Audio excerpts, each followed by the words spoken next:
emoções moldaram minha cara. Minha voz uso pra dizer o que se cala. O meu país é meu lugar de fala.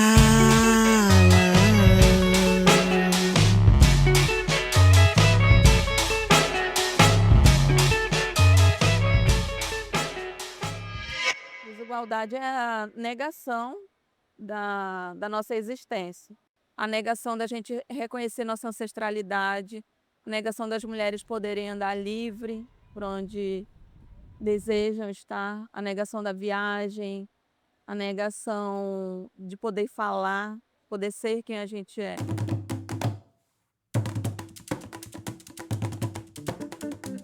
A desigualdade para mim, ela é algo assim, devastador que encerra qualquer oportunidade de ser feliz de uma pessoa.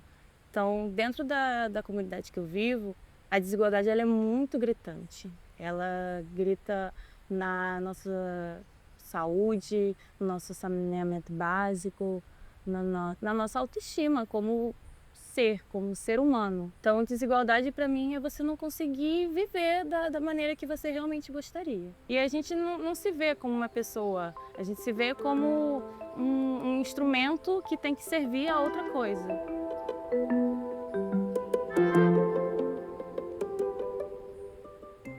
A gente tem um país muito desigual, né? E a desigualdade para mim é isso, é a falta de acesso que uns têm, né? Enquanto outros, né, têm acesso a recursos demais e outros de menos. Uns acumulam demais em detrimento de outros. Eu digo que a questão racial ela vem primeiro, né? Apesar de haver uma discussão aí enorme, né? Mas eu penso que a questão racial ela vem primeiro. A pessoa me olha primeiro preta, depois mulher, né? Depois da periferia. Da onde? Da liberdade. Onde eu chego, que eu vou, né? Quando as pessoas me chamam para fazer uma contribuição, uma fala, se eu chegar e eu não me apresentar como a pessoa que vai fazer o diálogo, uma palestrante, as pessoas nunca me veem como palestrante.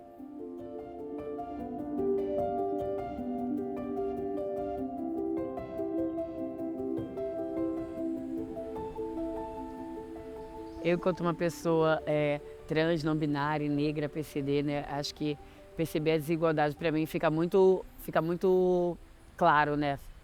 Fica muito exposto, né? É muito dado a sentir a partir da minha vivência, né? Então, por ser uma pessoa favelada, eu entendo que a desigualdade, elas são esses espaços elas são essa questão cultural que afasta a gente, coloca a gente na margem de diversas oportunidades e de diversos acessos, né? E eu acho que cada vez que vai aglutinando uma identidade, a sua experiência vai afastando você de diferentes oportunidades, né? Eu gosto de dizer diferentes oportunidades e possibilidades, né? Porque eu compreendo que, às vezes, a gente não ganha nem oportunidade, a gente tem uma possibilidade de alcançar algo, né? Então acho que isso vai escurrando você e vai transformando em novas formas de você se entender também, né, no mundo. Então eu acredito sim que tem muita diferença e cada recorte que entra de raça, de gênero, que aglutina na sua vida, no seu corpo, vai sendo menos maneira de você ter oportunidades. Às vezes eu fico pensando que aqui é um quilombo, né? Mas a gente não tem um posto médico, que a gente não tem uma pracinha para a gente assim fazer um exercício, que a gente quer fazer uma caminhada. Falta muitas coisas. Quando eu era pequena, assim, uns 12, 13 anos, ela me chamava de macaca, me chamava de soninha, eu não sei, acho que você não é desse tempo não, sou todo novinho, né? Tinha uma lata de óleo que tinha lá no Ceará tinha, nordestina, o que é uma bonequinha pretinha. Ela me chamava da macaca da lata de óleo, que era bem pretinha. Então eu fui muito humilhada, muito, muito. Eles me botavam para trabalhar lá e não dava lanche, não dava almoço e na hora ainda batia na gente. Eu fui muito, muito, muito humilhada. Da própria família minha eu fui humilhada. As minhas irmãs não, porque era branca, né, as outras. Mas eu e meu irmão lá, morar ali na vila, nós somos moreninhos. Os outros são tudo branco. E ela me humilhava muito. Era preconceituosa mesmo. A questão do salário mínimo, ele é referência, ele não é para as pessoas viverem com esse salário. Então, você tem que ter hoje uma renda média para ter uma vida digna. Porque as pessoas agora trabalham 6 por 1, não se sustentam.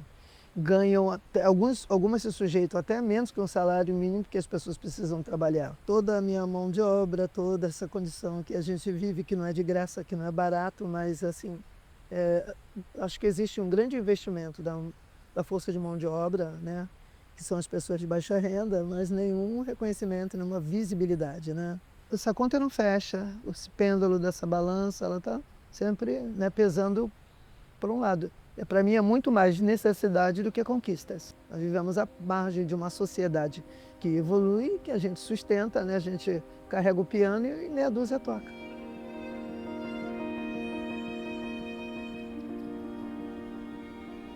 Quando eu comparo a situação financeira de alguém que... A realidade financeira, não é nem a situação, a realidade financeira de quem vive na periferia versus quem vive na Faria Lima.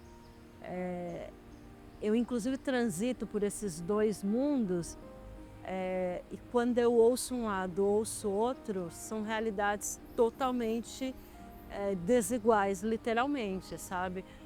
Mas, ao mesmo tempo, como essas pessoas vivem em bolhas separadas, elas acabam por entender que aquelas são as únicas realidades. Acho que o dinheiro é um fator importante quando a gente vai determinar a riqueza, mas eu acho que hoje uma pessoa rica é uma pessoa que, para além de ter dinheiro, ela tem poder de escolha.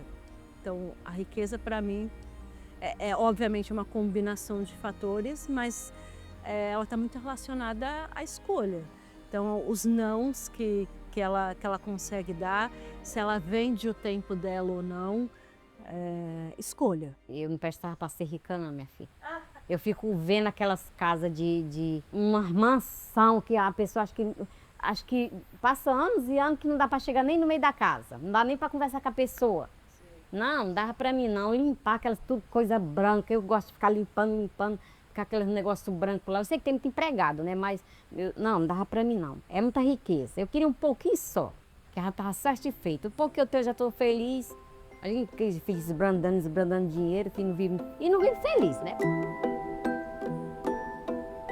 Acho que pensar Brasil, que ele é de forma estrutural, eu acho que também faz com que essa desigualdade, né, esteja mais perceptível, né?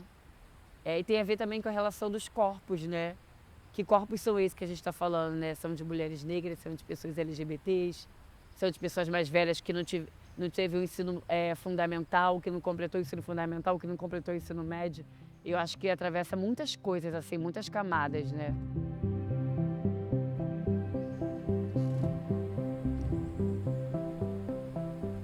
Quando eu vivia no interior, eu não tenho vergonha de dizer como eu disse. A gente comia lá uma vez, se tinha esse comer era pendurado lá. Tu ia ter que trabalhar no interior. Eu não estudava porque eu não tinha tempo, porque de manhã eu ia para encher água. Se tivesse uma farinha para mexer, eu ia ter que ajudar. Eu ia ter que ir para a roça, entendeu? Eu chorava para ir para a escola, que eu me lembro que era uma escola de barro que tinha lá. Era até a escola João de Barro que eles chamavam. Mas eu não podia ir, porque eu ia ter que ir para a roça. Eu fui terminar meu 2º grau aqui, já depois de mãe de filho, meus filhos já eram grandinhos, eu fui terminar meu 2º grau. Inclusive não fiz uma faculdade, porque o meu 2º filho era para ele procurar estudar, ele foi arrumar, foi filho. Aí eu tive que criar, que são 2 netas. Aí que eu tive que parar a minha vida para criar elas.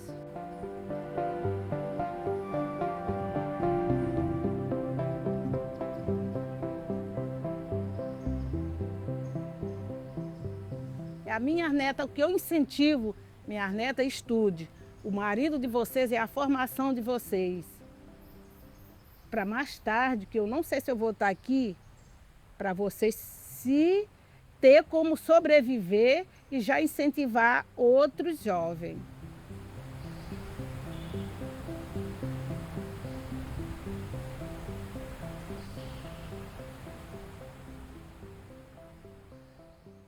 Eu voltei para estudar de novo. Eu não falava nada, você vê, eu ficava num canto, em pé com meu marido, eu não conversava nada. E a sala de aula fez eu conversar. Já enfrentei juíza, que era uma coisa que eu nunca na minha vida sabia o que era. Aí eu precisei entrar com um processo, né? Até a juíza já enfrentei, já conversei com a juíza, já saí sozinha, já resolvi minhas coisas, coisa que eu não fazia. 27 anos que eu fiquei ali sem fazer nada. Tudo meu marido fazia por mim, né? E agora na sala de aula fez eu resolver tudo minha vida. Só a educação transforma. Aos 14 anos, no dia que eu fiz 14 anos, o meu presente de aniversário foi um fogão na casa de madame. Então, eu fui preparada para ser empregada doméstica. E o impacto, porque eu venho de uma área rural, eu morava em Caxias, numa área totalmente rural, eu não conhecia a Zona Sul, não conhecia Rico, essas luzes, túneis, isso não era a minha realidade. Então, aquilo ali me causou um impacto de entender que só estudando eu sairia desse buraco. Que o fato da minha mãe ter ido viajar e morar 10 anos na Europa não mudou a nossa condição de vida. O que mudou a minha condição foi o acesso à educação.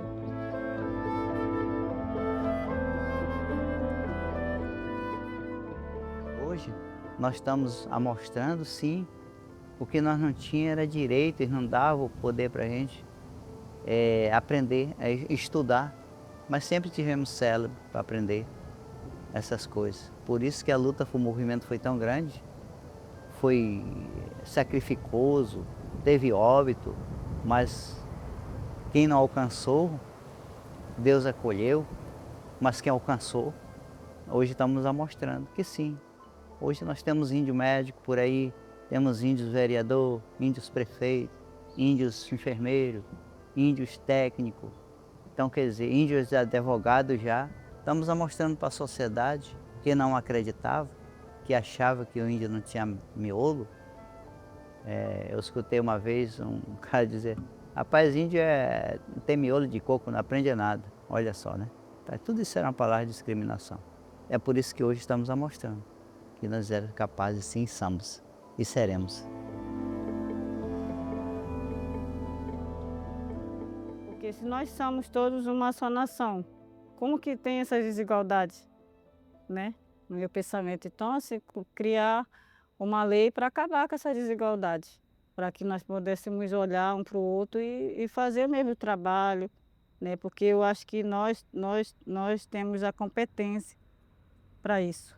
Não só dizer, eu sou branca, ela é negra e eu não gosto dela. Ela é índia, eu não vou gostar dela porque nós não vamos fazer um trabalho junto, né?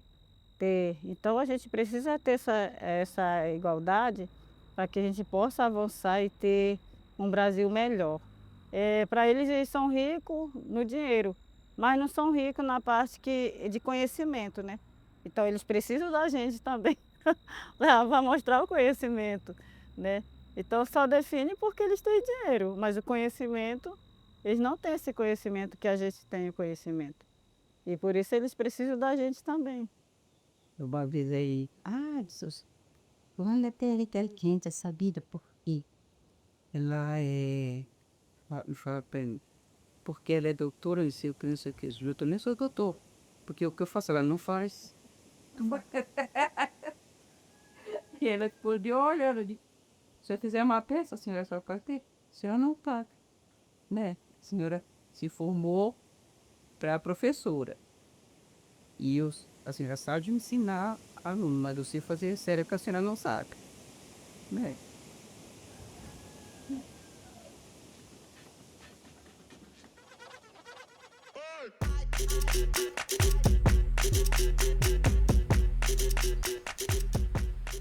Eu acho que se a gente pensar em movimentos para diminuir a desigualdade já é um caminho, né? Porque a gente pensar que a desigualdade é uma coisa estrutural, né? É uma coisa tem a ver com a relação geopolítica, tem a ver com a questão racial, tem a ver com onde a gente está localizado, com o território. Então, são muitas camadas para a gente, né? Eu acho que são várias maneiras de construir essa relação. Eu penso isso, né, muito na arte e cultura a partir do acesso, né? Eu acho que assim, tem essa relação, conforme a gente vai trazendo acesso, conforme a gente vai trazendo construção, mecanismo, e relacionando com essas pessoas, né? E trazendo formas de construir isso, eu acho que já é um caminho assim para diminuir a desigualdade no sentido de informação, né? Informação, comunicação.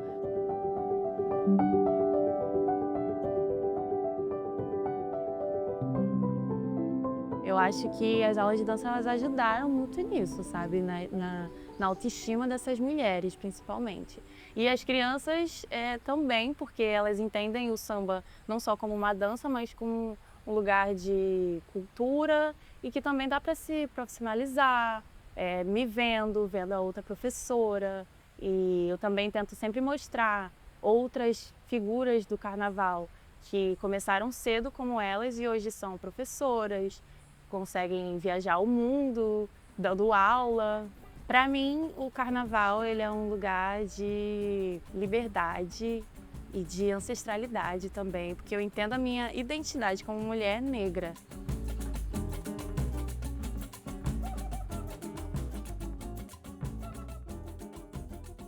Então, o acesso ao conhecimento, à informação, à cultura, a outras alternativas e possibilidades, você entende que você quer isso para você também, né? E de alguma forma você cria em torno, o conhecimento ele não fica acumulado em mim, né? Então, de alguma maneira eu sofro influência e também influencio algumas outras pessoas. E aí o meu objetivo é esse.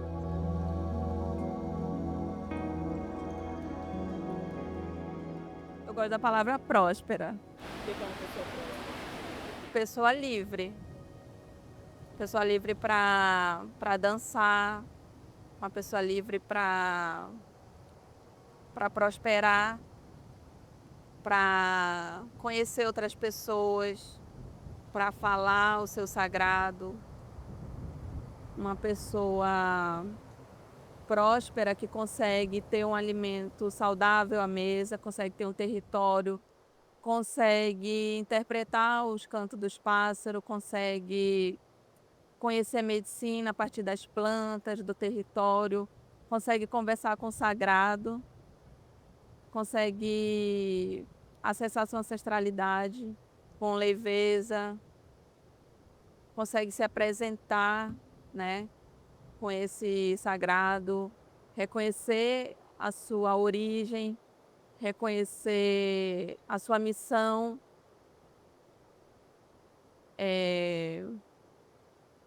conseguir passar o seu afeto sem medo, o seu amor, sua alegria sem medo, conseguir acessar o seu sagrado. Acredito que é uma pessoa próspera. A riqueza que eu entendo é a nossa cultura, né? É a nossa cultura, esse fortalecimento de cultura, que é justamente a língua, as nossas danças, os nossos costumes, que as nossas comidas tradicionais, né? A nossa união, proteger esse verde, a floresta. Esse para mim é a nossa riqueza. Diz que o índio sem cultura e sem terra não tem riqueza. Essa é a nossa riqueza. Esse é o nosso fortalecimento. Esse é o nosso viver do dia a dia. E ser feliz. Pra que explorar? Pra que destruir? Por que obrigar? Por que coagir? Pra que abusar? Pra que iludir e violentar? Pra nos oprimir? Pra que sujar o chão da própria sala? Nosso país, nosso lugar de fala. O meu país é meu lugar de fala. Nosso país, nosso lugar de fala. Nosso país. nosso lugar de fala.